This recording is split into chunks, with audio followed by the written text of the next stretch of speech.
আল্লাহর হাবিব আরো বলেন, ইন্নাল জান্নাতা তাশতাকু ইলা খামসাতি নাফারিন তালিল কুরআন ওয়া হাফিযিল লিসান ওয়া মুতঈমিল জিয়ান ওয়া মুকসিল উমিয়ান ওয়া মান সাল্লা আলা হাবিবির রহমান। ইন্নাল জান্নাতা তাশতাকু ইলা খামসাতি নাফারিন, নিশ্চয় জান্নাত 5 শ্রেণীর মানুষের জন্য আগ্রহের সাথে অপেক্ষা করে। তালিল কুরআন, 1 নম্বর কোরআন হাকিমের তেলাওয়াতকারীর জন্য। ওয়া হাফিযিল লিসান, 2 নম্বর জবানের হেফাজতকারীর জন্য। ওয়া মুতঈমিল জিয়ান, 3 নম্বর ক্ষুধার্তকে যে অন্ন দান করে তার জন্য। ওয়া মুকসিল উমিয়ান, 4 নম্বর যে বস্ত্রহীনকে বস্ত্র দান করে তার জন্য। 5 নম্বর ওয়া মান সাল্লা আলা হাবিবির রহমান, যে ব্যক্তি মুহাম্মদুর রাসূলুল্লাহ সাল্লাল্লাহু আলাইহি ওয়াসাল্লামের উপর দরুদ পাঠ করে, বেহেশত ওই দরুদ পাঠকারী উম্মতের জন্য আগ্রহের সাথে অপেক্ষা করতে থাকে। আল্লাহর হাবিব আরো বলেন, আন্না জিবরিল লাকিতু فبشرني فقال قال الله تعالى عز وجل من صلى عليك صليت عليه ومن سلم عليك سلمت عليه فسجدت لله شكرا। আল্লাহর হাবিব বলেন, আমার বন্ধু জিবরাইল আমিনের সঙ্গে আমার সাক্ষাৎ হয়েছে। জিবরাইল আমিন আমাকে সুসংবাদ শোনাইতেছে, ওগো আল্লাহর নবীজি, আল্লাহ আমাকে বলেছেন আপনার যে উম্মত আপনার উপর দুরূদ পাঠ করে, আল্লাহ রাব্বুল আলামিন তার উপর রহমত নাযিল করেন। আপনার যে উম্মত আপনার উপর সালাম পাঠায়, আল্লাহ রাব্বুল আলামিন তার উপর শান্তি নাযিল করে দেন। আল্লাহর এক বান্দা আরাফার ময়দানে এক কোণায় দাঁড়াইয়া পড়তেছে, আল্লাহুম্মা সাল্লি আলা মুহাম্মদ। সকলে পড়েন, আল্লাহুম্মা সাল্লি আলা মুহাম্মদ, আল্লাহুম্মা সাল্লি আলা মুহাম্মদ। আরাফার ময়দানে এক কোণায় দাঁড়ায়া দাঁড়ায়া পড়তেছে, আল্লাহুম্মা সাল্লি আলা মুহাম্মদ। আর অন্য সকল হাজী সাহেবগণ আল্লাহর কাছে দোয়াতে মশগুল রয়েছে। আল্লাহ রাব্বুল আলামিন ফেরেশতাদেরকে ডেকে জিজ্ঞাসা করতেছেন, ও আমার ফেরেশতারা, আরাফার ময়দানের হাজী সাহেবগণ কি করতেছে? ফেরেশতারা বলেন, ওগো মাওলা কারীম, আরাফার ময়দানে সকল মুসল্লিয়ানে কেরাম, সকল হাজী সাহেবগণ আপনার কাছে দোয়ায় মশগুল রয়েছে। আল্লাহ আবার জিজ্ঞাসা করেন, আমার আরেক বান্দা এক কোণায় দাঁড়িয়ে আছে, সে কি করে? ফেরেশতারা বলেন, সে পড়তেছে, আল্লাহুম্মা সাল্লি আলা মুহাম্মদ।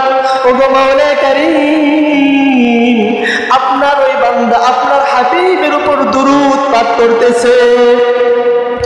এবার আল্লাহ রাব্বুল আলামিন বলেন, ও আমার ফেরেশতারা গো, তোমরা সাক্ষী থাকো, আরাফার ময়দানের সমস্ত হাজীগণ আমি আল্লাহর কাছে যে দোয়া করেছে, ওই সকল দোয়াগুলো আমার যে বান্দা আমার হাবিবের উপর দুরূদ পাঠ করেছে, তার জন্য আমি আল্লাহ সকল দোয়াগুলো কবুল করে নিলাম।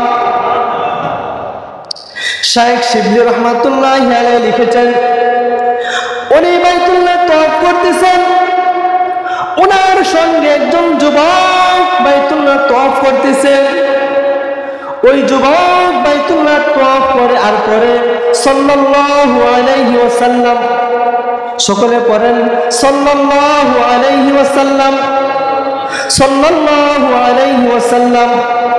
ওই যুবক তওয়াফ করে আর পরে সাল্লাল্লাহু আলাইহি ওয়াসাল্লাম। শাইখ শিবলি রহমাতুল্লাহি আলাইহি যুবককে ডেকে নিয়ে আসলেন। যুবককে জিজ্ঞাসা করতেছে, আরে যুবক, তুমি কি দুরূদ ছাড়া অন্য কোনো দোয়া পারো না? যুবক বলে, ওগো হুজুর, আমি অনেক দোয়া পারি, অনেক দোয়া শিখেছি, কিন্তু দুরূদের যে ফজিলত আমি নিজে স্বচক্ষে দেখেছি, দুরূদের যে বরকত আমি পেয়েছি, এই বরকত পাওয়ার পর থেকে দুরূদ ছাড়া অন্য কোনো দোয়া আমার কাছে ভালো লাগে না। শিবলি রহমাতুল্লাহ আলাইহি জিজ্ঞাসা করেন, তুমি কি ফজিলত পেয়েছো?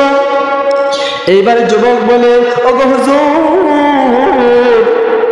কয়েক বছর আগে আমি আমার পিতা হজের উদ্দেশ্যে বাড়ি থেকে রওনা হয়েছি। যে মাত্র দামেস্কে এসে পৌঁছলাম, আসার পর আমার বাবা অসুস্থ হয়ে গেলেন। কয়েকদিন যাবৎ অসুস্থ, হঠাৎ করে একদিন আমার বাবা ইন্তেকাল করেছেন। আমার বাবা যে মাত্র ইন্তেকাল করেছেন, ইন্তেকালের সাথে সাথে আমার বাবার চেহারাটা সুরের নেই হয়ে গেছে। আরো জোরে বলেন নাউজুবিল্লাহ। আমার বাবার চেহারাটা সুরের মতো হয়ে গেছে। আমি একটি কাপড় দিয়ে আমার বাবার চেহারাটা ঢেকে রাখলাম। আমি বড় পেরেশানিতে পড়ে গেলাম। হুজুর, কি বলবো দুঃখের কথা, আমি বড় চিন্তিত হয়ে গেলাম। আমার একা পক্ষে আমার বাবার কাফন দাফন সম্ভব না। আবার মানুষদেরকে ডেকে নিয়ে আসবো, লজ্জার কারণে আমি মানুষদেরকে ডাকতেও পারতেছি না। চিন্তিত মনে, বিষণ্ণ মনে আমি পেরেশানিতে পড়ে গেলাম। আমি হাঁটুর উপর মাথা রেখে হঠাৎ করে ঘুমিয়ে গেলাম। আমি স্বপ্নে দেখলাম, হঠাৎ করে আমার সামনে সুন্দর সুদর্শন একজন যুবক এসে হাজির হয়ে গেছে। ওগো হুজুর, এত সুন্দর যুবক আমি আমার জিন্দেগিতে কোনোদিন দেখি নাই। যুবক এসে আমার বাবা চেহারা থেকে কাপড়টি সরিয়ে দিয়েছেন।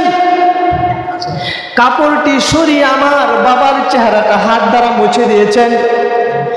যে মাত্র হুজুর আমার বাবার চেহারাটা হাত দ্বারা মুছে দিলেন, দেওয়ার সাথে সাথে আমার বাবার চেহারাটা পূর্ণিমার চাঁদের নেই জলমল জলমল করতেছে। আরো জোরে বলেন না সুবহানাল্লাহ। এইবার আমার মনটা আনন্দে ভরে গেল, আমার অন্তরটা খুশিতে ভরপুর হয়ে গেল। এখন ওই সুন্দর সুদর্শন যুবক চলে যাইতেছে। আমি তার কাপড়ের আঁচল ধরে টান দিলাম। টান দিয়ে আমি বিনয়ের সঙ্গে বলতেছি, ওগো হুজুর, আপনি কে? আপনার কি পরিচয় আমি জানি না। আপনি আমাকে এত বড় মুসিবত হইতে মুক্তি দিলেন, আপনার পরিচয়টি যদি একটু অনুগ্রহ করে বলতেন। এইবার ওই সুন্দর সুদর্শন যুবক ওনার পরিচয় দিতেছে। তিনি বলেন, আমি হইলাম এই উম্মতের কান্ডারি নবী, দয়ার নবী, মায়ার নবী, রহমাতুল লিল আলামিন। এইবারে যুবক জিজ্ঞাসা করে, ওগো নবীজি, আমার বাবার ইন্তেকালের সংবাদ আপনি কেমনে জানতে পারলেন গো নবী? এইবার নবী বলতেছেন, ওরে যুবক, তোমার বাবা প্রতি রাত্রে 300 বার আমার জন্য দুরূদ পাঠাইতো। আজকে তোমার বাবার দুরূদ আমার কাছে পৌঁছে না। আমি ফেরেশতাকে জিজ্ঞাসা করলাম, তোমার বাবার দুরূদ যখন আমার কাছে আসে না, আমি ফেরেশতাদেরকে জিজ্ঞাসা করলাম, আমার উম্মতের দুরূদ কেন এখন পর্যন্ত আসে না? ফেরেশতারা আমাকে বলল, আপনার ওই উম্মত দুনিয়া থেকে বিদায় হয়ে গেছে। ওগো নবীজি, শুধু তাই না, আপনার উম্মত দুনিয়া থেকে বিদায় হয়েছে এবং আপনার ওই উম্মত বড় মুসিবতের মধ্যে পড়ে গেছে। আল্লাহর হাবিব বলেন, আমি আমার উম্মতের মুসিবতের কথা শোনার পর আমার দয়ার নবীর অন্তর আর সহ্য হয় না রে উম্মত। আমি নবীর মনে বড় ব্যথা ব্যথিত হয়ে গেল, আমার নবীর মনে বড় কষ্ট এসে গেল। আমার যে উম্মত আমার জন্য প্রতিদিন 300 বার দরুদ পাঠাইতো, আজকে আমার উম্মত দুনিয়া থেকে বিদায় হয়ে গেছে, আমার উম্মত মুসিবতের শিকার হয়ে গেছে। আমি দয়ার নবী কেমনে সহ্য করি?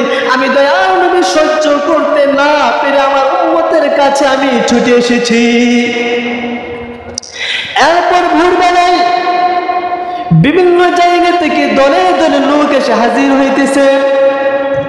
ওই যুবক তাদেরকে জিজ্ঞাসা করলেন, আপনারা এই সংবাদ কেমনে পেয়েছেন, কোথায় পেয়েছেন? আগত মুসল্লিরা বলতেছে, ফজরের নামাজের পর যখন আমরা বাড়ির দিকে রওনা হইলাম, আমরা গায়বী ভাবে একটা আওয়াজ শুনতে পাইলাম। আওয়াজের মধ্যে বলা হইতেছে, এমন কি আছো গো যে তার জিন্দেগীর তামাম গুনাহ মাফ করাইতে চায়? যে ব্যক্তি তার জিন্দেগীর সমস্ত গুনাহ মাফ করাইতে চায়, সে অমুক মহল্লায় গিয়ে অমুক ব্যক্তির জানাজায় যেন শরীক হইয়া যায়। সুবহানাল্লাহ বলবেন না?